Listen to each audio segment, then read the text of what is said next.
जय शिवराय मित्रांनो, पुन्हा एकदा आपलं स्वागत आहे आपल्या नवीन व्हिडिओमध्ये। आणि आज आपल्या संस्थेची मोहीम आहे, म्हणजे अभ्यास मोहीम आहे। अभ्यास दौऱ्यासाठी आपण इथं आलेलो आहे। मागे दिसतो ना, हा साल्हेर किल्ला आहे। महाराष्ट्रामधील सर्वात उंच किल्ला आणि शिखर म्हटलं तर 2 नंबरचं, कारण कळसूबाई हे महाराष्ट्रातलं सर्वात उंच शिखर आहे। त्यानंतर साल्हेर हे 2 नंबरचं शिखर आहे आणि साल्हेर हा किल्ला पण आहे। तर चला आज आपण या किल्ल्याची सफर करूया। साल्हेर किल्ल्याचा घेरा साधारणपणे 11 किलोमीटरचा असून त्याचे क्षेत्र 600 हेक्टर इतके आहे। साल्हेर किल्ला गुजरात आणि बागलाण यांना जोडणाऱ्या व्यापारी मार्गावर असल्याने संरक्षणाच्या दृष्टीने तो खूप महत्त्वाचा किल्ला आहे।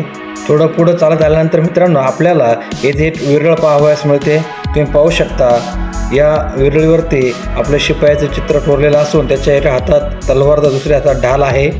या विरळीपासून आता आपण किल्ल्याच्या दिशेने चढायला सुरुवात करूया। इथून मळलेली पायवाट ही आपल्याला किल्ल्याच्या दिशेने घेऊन जाते आणि दुसरी वाट समोर अमराईमध्ये रेणुका माताच्या मंदिराजवळ जाते। आपण प्रथम तिकडे न जाता आपण किल्ल्याच्या दिशेने चालायला सुरुवात करूया। आता आपण पुढे पाहू शकतो, आपल्याला आता टाचाळ कोरीव पायऱ्यांचा टप्पा लागलेला आहे। या टाचाळ कोरीव पायऱ्यांनी आपण किल्ल्याच्या दिशेने वाटचाल करूया। शिवकालीन या टाचाळ कोरीव पायऱ्या आहेत। जवळजवळ एका टप्प्यामध्ये या 150 ते 200 पायऱ्या आहेत। असे आपल्याला 4 टप्पे पार करून पुढे जायचं आहे। व्हिडिओ थोडासा मी स्पीडने घेतो कारण किल्ला मोठा आहे। खूप किल्ल्याची माहिती आपल्याला सांगायची आहे। किल्ल्याचा इतिहासही खूप मोठा आहे। बघा, ही साल्हेरची माची आहे वरती। बघा, ही साल्हेरची माची, पहिली तटबंदी साल्हेरची माची म्हणून हिचं नाव प्रसिद्ध आहे। इथे आपल्याला पहिला दरवाजा पाहायला भेटेल। पूर्वाभिमुख असलेला हा इथे पहिला दरवाजा आहे। तिथे आता आपण जाणारच आहोत। इथे टाचाळमध्ये आपल्याला गणपती बाप्पा कोरलेले दिसतात। हे बघा, आता ही पहिला बुरुज लागलेला आहे मित्रांनो। या बुरुजामध्ये हा आपला किल्ल्याचा पहिला प्रवेशद्वार आहे। तर तुम्ही पाहू शकता माझ्या मागे हे किल्ल्याचं प्रशस्त असं हे प्रवेशद्वार आहे। या प्रवेशद्वारावरती आपल्याला काही कोरीव कला पाहावयास भेटतात। चला तर त्या आता आपण बघूया। या दरवाजावरती आपल्याला बऱ्यापैकी कमळपुष्प कोरलेले दिसतात। दोन्ही बाजूला 2 कमळपुष्पे कोरलेले आहेत। काही नक्षीकाम केलेले आहे। बघा मित्रांनो, दगडामध्ये तासून बनवलेलं हे आपल्या वाडवडिलांनी बनवलेलं नक्षीकाम आजही आपल्याला सुस्थितीमध्ये पाहावयास मिळते। सुंदर असं हे टाचाळातला हा पहिला दरवाजा आपण पाहत आहोत। चिरेबंदी दरवाजावर इथे एक कमळपुष्प कोरलेलं आहे। सुंदर नक्षीकाम केलं आणि इथे एका दरवाजाच्या खांबावरती हा शिलालेख कोरलेला आहे, परंतु हा पुसट असून हा आपण वाचू शकत नाही। इथून पुढे चालताना मित्रांनो महाराष्ट्र शासनामार्फत इथे डागडुजीचे काम चालू आहे। बऱ्यापैकी ही तटबंदी पुन्हा बांधण्याचं काम चालू आहे। आता हा किल्ल्याचा दुसरा दरवाजा लागला आहे। आपण दुसऱ्या दरवाजा पाहत आहोत। याची ही कला खूप चांगली कोरीव कला आहे मित्रांनो। पुढचा हा तिसरा दरवाजा आपण पाहणार आहोत। तत्पूर्वी हे नक्षीकाम आपण पाहू। तिसऱ्या दरवाजामध्ये मोठा गॅप आहे, त्रिकोणी भाग आहे, कारण किल्ल्यावर आलेली व्यक्ती डायरेक्ट वरती जाऊ शकत नाही। तिला इथे थांबवलं जात असे आणि वरती दौंडी दिल्यानंतर त्याची शहानिशा केल्यानंतर त्याला किल्ल्यावर पाठवलं जात असे। तोपर्यंत तो इथं थांबून ठेवला जात असे। हा तिसरा दरवाजा, महादरवाजा हा किल्ल्याचा। यावरतीही सुंदर असं नक्षीकाम आपल्याला पाहावयास मिळतं।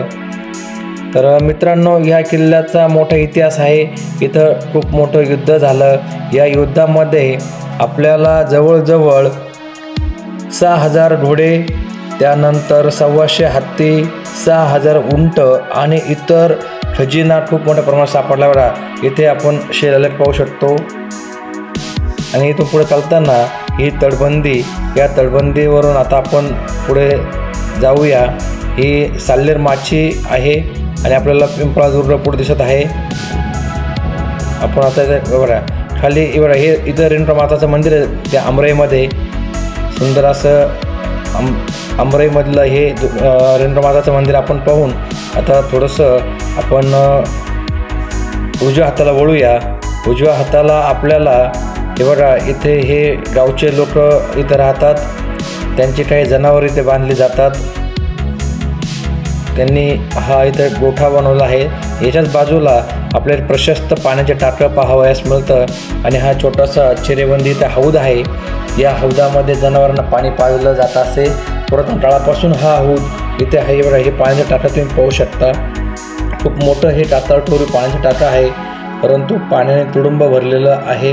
सुंदर असं पिण्याजोगं पाणी इथे आहे. आपण इथे आपल्या बाटल्या भरून पुढे चालायला सुरुवात करूया, कारण किल्ल्याच्या माथ्यावर जाईपर्यंत आपल्याला मध्ये पाणी नाही आहे. एवढा इथे हे आपल्याला समाध्या पाहावयास मिळतात. मित्रांनो, या समाध्या शक्यतो आपल्या सूर्याजी ताठडे यांची असावी, कारण सूर्याजी ताठडे यांना इथे वीरमरण आलेलं आहे. आपल्या या रणसंग्रामामध्ये आपण मोगलांचे जवळजवळ 50,000 सैन्य मारलं आणि त्यामध्ये सूर्याजी ताठडे हे धारातीर्थी पडले. तेव्हा हे पाण्याच्या टाक्याच्या बाजूने आता आपण किल्ल्याच्या माचीकडे जाण्यास सुरुवात करूया. किंवा या झाडापासून आपल्याला पुढे जायचं आहे. पुढे आता आपल्याला ही चढा दिसते ना, इथे टाकळकोरीव काही पायऱ्या आहेत. इथेही आपल्याला 3 दरवाजे पाहायचे आहेत. चला तर मी तुम्हाला हे थोडं झूम करून दाखवतो. तुम्ही पाहू शकता हे समोर आहे ना, या टाटाळातून आपल्याला जायचं आहे. ते पाऊलवाट आहे आणि पुढेही आपल्याला इथे काही पायऱ्या लागतील. तर आपण मी तुम्हाला झूम करून दाखवतो. इथून आपण असं जाणार आहोत आणि इथून असं वरती या धारेने टाटाळकोरीव पायऱ्याने आपण असं जाणार आहोत. हे बघा, इथे मित्रांनो काही संस्थांनी इथं बोर्ड लावलेला आहे किल्ल्यावर जाण्याचा मार्ग, कारण इथून 2 वाटा जातात. जनावरांच्या काही वाटा आहेत, आपण चुकू शकतो, म्हणून आपण सरळ न जाता इथून उजव्या हातांच्या वाटेने आपण किल्ल्याच्या दिशेने प्रस्थान करूया. चला तर आता आपण पुढे चालूया. तर सूर्याजी ताठडे इथे धारातीर्थी मित्रांनो, एकंदर 40 ते 50,000 सैन्य मारलं गेलं. 1,200 हत्ती, 700 उंट, 6,000 घोडे, शेकडो बैल हे मराठ्यांना या युद्धामध्ये मिळाले आणि त्याशिवाय असंख्य आपल्याला धनदौलत मिळाली. एवढा इथून आता आपण वरती जाणार आहोत. एवढा या धारेवर आपल्याला पुन्हा 3 दरवाजे पाहावयास मिळतील. चला तर आता पुढे चालूया. हे बघा, इथे पुन्हा आपल्याला काही पायऱ्या लागलेल्या आहेत. आता ह्या पायऱ्यांच्या मार्गाने समोर जाऊया. काही पायऱ्या इथे नाही आहे, तर इथून चालताना थोडी काळजी घ्या, निसरडी वाट आहे. चला तर हे बघा, पुन्हा काही आपल्याला पायऱ्या पाहावयास मिळतात. इथून सरळ आता आपण चालूया. इथून चालताना किल्ल्याच्या बाजूने चला. इथे तडा कोसळलेला आहे, त्यामुळे थोडं सावकाश चला. तर या युद्धामध्ये आपले सूर्याजी ताठडे आणि थोडेसे मावळे आपले धारातीर्थी पडले, म्हणजे शहीद झाले. हे बघा, इथून आपल्याला या पायऱ्या चढून गेल्यानंतर समोर आपल्याला देवडी पाहावयास मिळते. सुंदर अशी ही देवडी आहे आणि एवढा ही समोर देवडी आहे आणि एवढा आपण पाहू शकतो. समोरून येणाऱ्या शत्रूवर लक्ष ठेवण्यासाठी या देवडीचा वापर केला जात असे तुम्ही समोर पाहू शकता. सुंदर ही देवडी. चला तर आता आपण देवडीमध्ये जाऊन बघूया, म्हणजे आपल्याला लक्षात येईल का आत जागा किती मोठी आहे. मोठी जागा आहे मित्रांनो. येथे आपण मुक्कामालाही राहू शकतो. 7 ते 8 जण आपण इथं मुक्कामाला थांबू शकतो. एवढी मोठी ही देवडी आहे आणि या देवडीच्याच बाजूने आपण पुढे चालूया. चला तर एवढं आता इथून आपल्याला या पायऱ्या लागल्या. या पायऱ्याने आपण पुढे जाणार आहोत. जवळजवळ या 40 ते 50 पायऱ्या आहे इथे. या पायऱ्यांनी चालत गेल्यानंतर आपण पुढे आपल्याला 4था दरवाजा लागणार आहेत. तर मित्रांनो, किल्ल्याचा इतिहास खूप मोठा प्रचंड आहे. या किल्ल्याच्या 6 वाटा एकत्र किल्ल्यावर, म्हणून 6 वाटा असल्यामुळे साल्हेर हे नाव पडलं. तर बघा, पुन्हा आपल्याला टाटाळकोरीव पायऱ्या इथे लागलेल्या आहेत. आपण ह्या बाजूने आलो होतो बघा मित्रा. इथून आपण असं समोरून चालत या मार्गाने आपण वरती आलो. हे बघा, इथे आपण ती देवडी बघितली. आता आपण पुढे चालायला सुरुवात करूया. किल्ल्याचा इतिहास हा खूप मोठा आहे. किल्लाही खूप मोठा आहे. महाराष्ट्रातील सर्वात मोठा किल्ल्याचा मान साल्हेर किल्ल्याला मिळतो. हे बघा, इथे आपल्याला किल्ल्याचे पहिले प्रवेशद्वार पाहावयास मिळते. जवळजवळ 70 ते 80 अंशामध्ये हा टप्पा आहे. या 70 ते 80 अंशामधल्या पायऱ्या चढून आपण या प्रवेशद्वाराकडे जाऊया. सुंदर असं चिरेबंदी हे किल्ल्याचं चौथं प्रवेशद्वार आपल्याला पाहावयास मिळतं. चला तर आपण चालूया.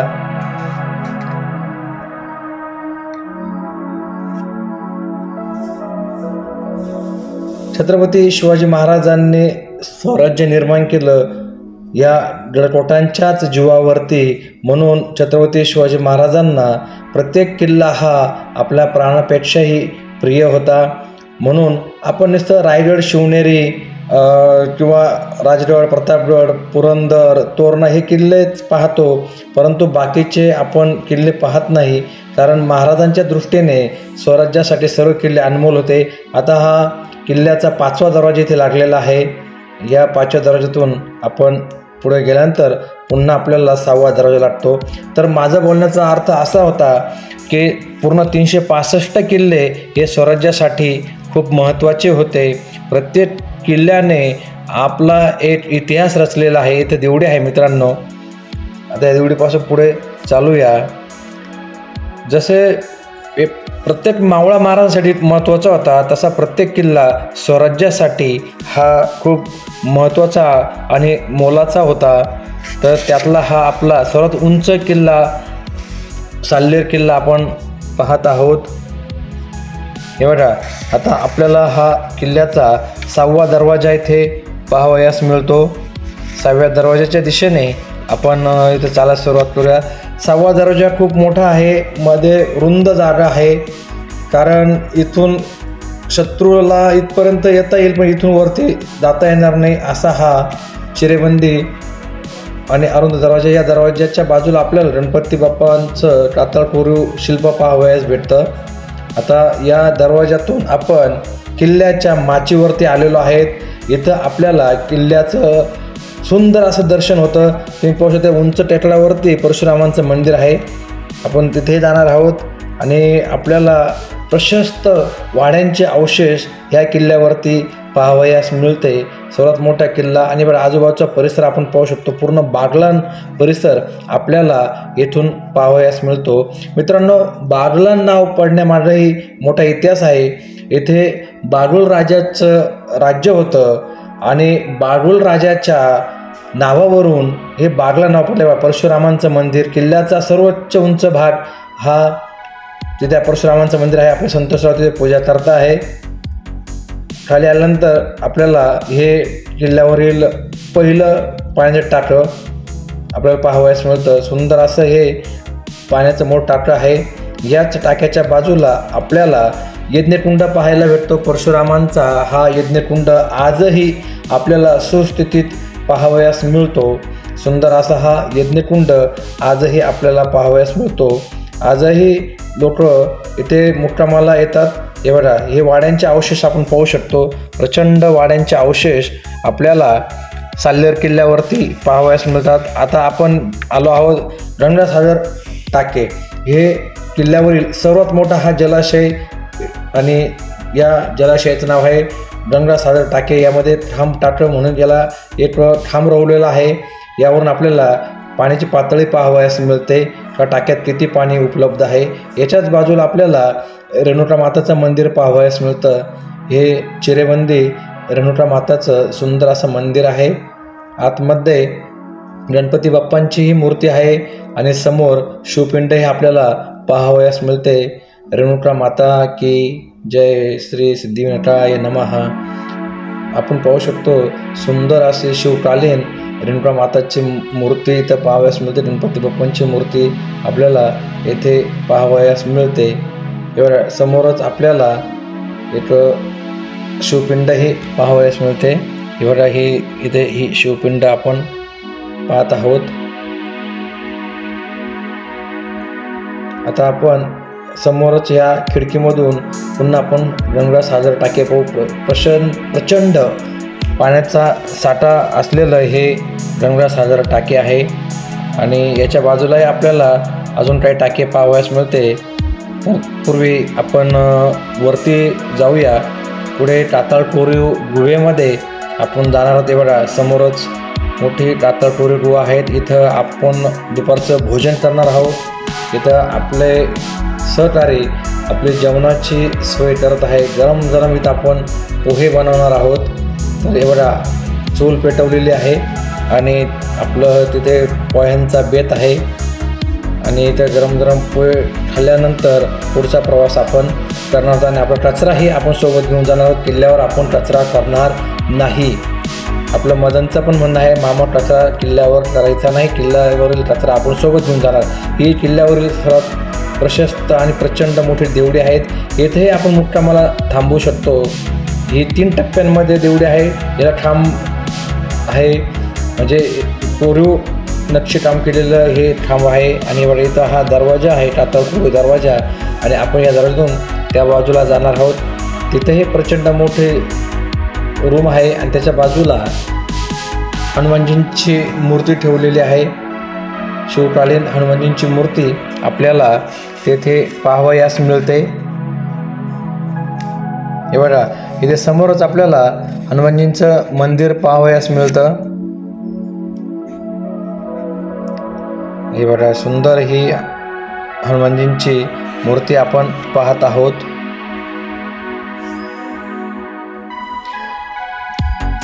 मित्रांनो, येथील युद्धामध्ये आपले अनेक शूरवीर होते. त्यांची मी तुम्हाला काही नावं सांगतो. प्रतापराव सरनोबत, आनंदराव, व्यंकोजी दत्ता, रूपाजी भोसले, सूर्याजी काकडे, शिदोजी निंबाळकर, खंडाजी जगताप, गोदाजी जगताप, संभाजी जगताप, मानाजी मोरे, विसाजी बल्लाळ, मोरो नागनाथ, मुकुंद वल्लाळ, वरकड वाजे, उमराव असे अनेक शूरवीर यांनी हा किल्ला झुंजवला. इथे आपल्याला किल्लेदाराचा वाडा पाहावयास मिळतो. त्याचे बुरुजही आपल्याला सुंदर असे दिसत आहे. बघा इथे प्रचंड वाडे आहेत, तुम्ही पाहू शकता. इथे आपल्याला प्रचंड वाडे पाहावयास मिळतात. जे मी तुम्हाला आता नावं सांगितले, या थोर वीरांनी हा किल्ला झुंजवला आहे. हा किल्ला स्वराज्यामध्ये आणला आहे. जेव्हा छत्रपती शिवाजी महाराजांनी सुरतेची दुसरी लूट केली तेव्हाच हा किल्ला स्वराज्यामध्ये सामील झाला. छत्रपती शिवाजी महाराजांनी तेव्हाच या किल्ल्यावरती आपलं बडू निशाण लावून हा किल्ला स्वराज्यामध्ये आणला आहे. हे बघा चिलखती बुरुज आहे, तिथे आपण जाणारच आहोत. आता हा आपण आलो आहोत सालोट्याच्या बाजूला जाणार आहोत. परंतु इथून उतरल्यानंतर हा किल्ल्याचा 7वा दरवाजा, तिकडनं आपल्याला येताना 6 दरवाजे लागले. आता आपण इकडे मागे जात आहोत. तर मागे जाताना हा पहिला, परंतु इथून बघितला तर हा 7वा दरवाजा. इथून खाली उतरल्यानंतर आपल्याला किल्ल्याचा एकमेव द्वितीय असा चिलखती बुरुज पाहावयास मिळतो. 3 टप्प्यांमधला हा चिलखती बुरुज आहे. हे बघा हा 3 टप्प्यातला चिलखती बुरुज. आपण चिलखती बुरुज राजगडला बघितलं आहे, तसंच हे चिलखती बुरुज आहे. गोल राऊंड केलेलं आहे. आतमध्ये खूप खोल आणि त्याला जंग्या बसवलेल्या आहेत, पण गवत वाढल्यामुळे आपण ते जाऊ शकत नाही. लांबूनच आपण ते बघूया. आणि इथून चालताना मित्रांनो डाव्या बाजूला आपल्याला सालोटा दिसतो. तत्पूर्वी आपण येथील काही पाण्याच्या टाक्या बघूया. काही धान्य कोठार आहे. इथे बऱ्यापैकी मोठे धान्य कोठार पण पाहणार आहोत आपण. परंतु आपल्याला इथून चालताना किल्ल्याच्या आणि आपल्या उजव्या बाजून चालायचं आहे, कारण इथं तटबंदी खूप मोठी आहे. आणि तटबंदी असल्यामुळे आपण उजव्याच बाजूने चाललं पाहिजे. डाव्या बाजूची तटबंदी कोसळली आहे आणि कडा प्रचंड खोल आहे. हे बघा तुम्ही पाहू शकता. या पोटापोटा आपण जायचं. आपल्याला इथं सालोट्याचं विहंगम दर्शन होतं. आपल्याला सुंदर असा निसर्ग नटलेला, जणू काही आकाशाला गवसने घालणारा हा सालोटा किल्ला आहे. सालोट्याचा तुम्ही व्हिडिओ पाहू शकता. आपला व्हिडिओ आहेच, तुम्ही तोही पहा. हे बघा पुन्हा आपल्याला इथे प्रचंड देवड्या पाहावयास मिळतात. सर्वात मोठा किल्ला असल्यामुळे इथे मोठा राबता होता. शिवकाळामध्ये इथे जवळजवळ 60 ते 70 हजार वस्ती होती. त्याच्यामुळे या किल्ल्यावरती आपल्याला प्रचंड असे अवशेष पाहावयास मिळतात. या देवडीमध्ये आपण आलो आहेत. खूप मोठी देवडी आहेत आणि सुंदर कोरीव काम केलेलं ही मोठी देवडी. आणि मित्रांनो, ते घडलं काय, तर इथं आम्हाला माकडांनी घेरलं. ह्या देवडीच्या बाहेर आम्हाला जाता येईना. जवळजवळ 8-9 माकडे इथे तट धरून बसली होती. मग आम्ही त्यांना थोडीशी आमची चपाती भाजी भाकरी दिली, तेव्हा ते बाजूला गेले आणि तेव्हा आम्ही तिथून निघालो. हे बघा, हे ठरप पाण्याचे टाकं आहेत, त्यावरती बऱ्यापैकी शेवाळा आलेला आहे. आता माकडे गेली म्हणून आता आपण बाहेर निघूया. तिथून चालताना आपल्याला जवळजवळ 70 ते 80 देवड्या पाहावयास मिळतात. पाण्याच्या टाक्या, धान्य कोठार, वेगवेगळ्या वास्तू इथे पाहावयास भेटतात. कारण हा घेरा 11 किलोमीटरचा आहे, त्यामुळे प्रचंड हा किल्ला. एकही वास्तू आम्ही नजरेआड केली नाही. प्रत्येक वास्तू आम्ही या किल्ल्यावर बघितले. कारण आनंद हाच का सर्वात मोठा किल्ला आणि याच्यावरची सर्व वास्तू बघणं. हे मोठं पाण्याचं टाकं आहे, प्रचंड मोठं पाण्याचं टाकं खोल आहे. इथं आपल्याला देवडी पाहावयास मिळते, धान्य कोठारही आहेत. मित्रांनो, देवडी आणि धान्य कोठार तुम्ही कसं ओळखणार? ज्याच्यात आपल्याला उतरता येतं त्याला आपण देवडी म्हणतो, आणि ज्याच्यात उतरता येत नाही ज्याला असे टप्पे ठाच्या केलेले आहेत ते धान्य कोठार. आता बघा, हे माझ्या मागे आहेत ना, बघा तुम्ही पाहू शकता, हे आहे धान्य कोठार. परंतु त्यामध्ये आता आपण पुढे जाऊया, मग तुमच्या लक्षात येईल का. हे बघा, या टप्प्यात ते बघा किती खोल आहे आणि हे धान्य कोठार आहेत. हे बघा, या बाजूला हे तुम्ही पाहू शकता, तेवढ्याच खोल हेही धान्य कोठार आहे. या 5 टप्प्यामधल्या कोठार पाहिल्यानंतर इथून चालताना बघा हे सुंदर दृश्य पुन्हा एकदा माझं मन राहुल नाही म्हणून पुन्हा मी तिकडे व्हिडिओ फिरवला आणि कॅमेरा फिरून तुम्हाला तो दाखवण्याचा प्रयत्न केला. आपला सालोट्याचा व्हिडिओ नक्की पहा आणि हाही पहा. आपल्या मित्रांनाही आपली लिंक शेअर करा. भटका सह्याद्रीचा या यूट्यूब चॅनलला सर्वांनी लाईक करा, शेअर करा, कमेंट्स करा. अजूनही आपलं चॅनल सबस्क्राईब केलं नसेल तर कुठलाही क्षणाचा विलंब न करता आपल्या चॅनलला सबस्क्राईब करा. आणि हा अट्टहास फक्त तुमच्यासाठी मी केलेला आहे. किल्ल्याचा आता आपल्याला 7वा दरवाजा पाहायला भेटतोय. उतरताना दरवाजा नंबर 2 आणि पूर्ण बघितलं तर दरवाजा नंबर हा आहे 8वा. चला तर आता आपण 8व्या दरवाजाकडे जाऊया.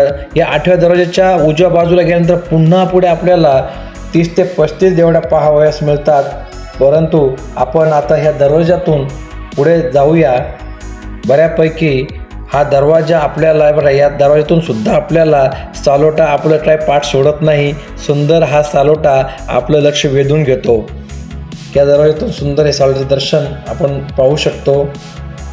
सालोटा किल्ला खूप प्रचंड खतरनाक म्हटलं तरी चालेल. टाताळ कोरीव पायऱ्या आहेत.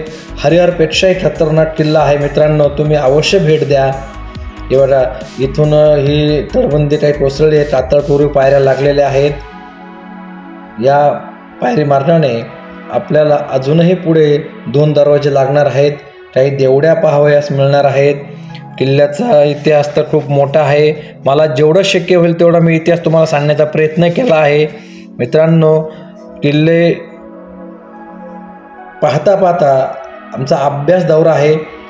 जेवढं शक्य होईल तेवढा अभ्यास करून इथे काय आपल्याला मोहिमेमध्ये काम करता येईल त्याचा आपण अभ्यास करत आहोत. हे बघा, या देवडीमध्ये हे दगड पडलेले आहेत. हे पडलेले नाही मित्रांनो, हे दरवाजात कोसळलेले दगड तिथे ठेवलेले आहेत. हे बघा, सुंदर हे तोरण कोरलेलं आहे या दरवाजावरती. दरवाजा नंबर 9. बघा, हा 9वा दरवाजा आपण पाहत आहोत. सुंदर असा हा दरवाजा. इथे आपल्याला शिलालेख पाहावयास मिळतो. इथून आता आपण खाली उतरल्यानंतर हा शेवटचा 10वा दरवाजा इथे आपण पाहत आहोत. मित्रांनो, तुमच्यासाठी पुढचे व्हिडिओ घेऊन येणार आहोत. साल्लेर, नंतर आपण जाणार आहोत मुल्लेर, मोरा आणि हारगड या 3 किल्ल्यांचा व्हिडिओ पुढे नक्की पहा. आणि आपले व्हिडिओ कसे वाटले ते आम्हाला कमेंट्स करून नक्की कळवा. तर आता आपण इथे थांबूया आणि आपला बागलाण दौरा पुढील 3 किल्ल्यानंतर पूर्ण होणार आहे. त्यानंतर पुढील किल्ल्यांचा इतिहास मी पुढील व्हिडिओमध्ये तुम्हाला नक्की सांगेल. तोपर्यंत सर्वांना जय जिजाऊ, जय शिवराय, जय शंभूराजे. Bye bye.